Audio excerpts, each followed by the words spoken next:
So I'm going to explain a little bit about pendulation, and then in the end, there is an exercise for anyone that wants to begin doing this on a regular basis. And I encourage you, the more often you do an exercise like pendulation, the easier it is to be in your body. Once you're in your body and you're actually working through the emotions that come up, you're really beginning to process and heal instead of getting stuck in symptom management. Okay, my friends, this is me interrupting me because I want you to know of a valuable resource that is helpful when you're healing from emotional trauma. Transformational healing begins when we start putting the focus on these wounded pieces of us that are inside. From now until the end of this month, I'm offering a year membership in the School of Transformation. So if you think this is a resource that could be helpful for you, make sure you join before the sale ends, the last day of June 2024. So let's talk about what pendulation is. Pendulation involves switching between resourcing and titration, which allows a person to move between a state of arousal that's triggered by a traumatic event and a state of calm. So again, when we're thinking about certain things in our life, isn't it true that our body can become aroused? We can feel triggered in the body. We might feel a tightness in our chest. Our jaw might get really tense. Our throat might start feeling closed off. We might feel queasy in our stomach, pain in our back. That's your nervous system being aroused because of the unprocessed material that's still in it. When we do pendulation, we allow a little bit of that to come up. And then we pendulate by finding a resource in your nervous system, whether it's an internal resource or an external resource, where your nervous system can notice the arousal and yet also notice this place that feels okay.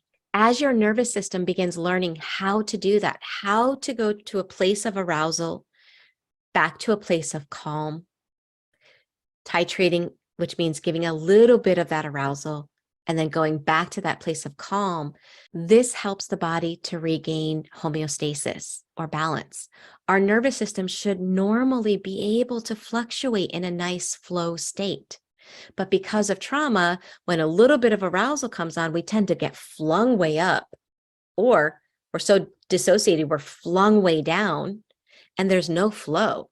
We're like living life like this outside of our window of tolerance, which is where there exists a nice flow. So we're kind of reteaching the nervous system to go back to that state of flow, which is a state in which the body's systems are regulated and working in balance. I've had clients that do coaching with me. Now, my coaching package includes somatic experiencing sessions, right? But they're optional.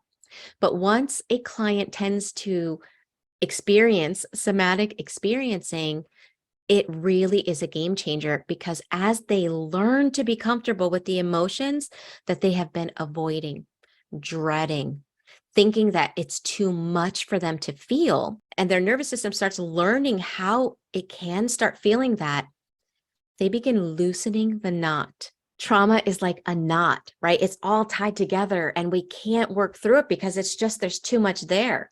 Well, in this exercise, as they do pendulation, they begin loosening the knot each time they do it. And as they're loosening it, things are more available.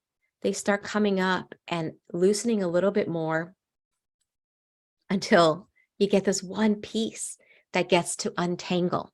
And as you begin untangling that, and your body starts to feel more comfortable doing that, you're able to really work through the trauma.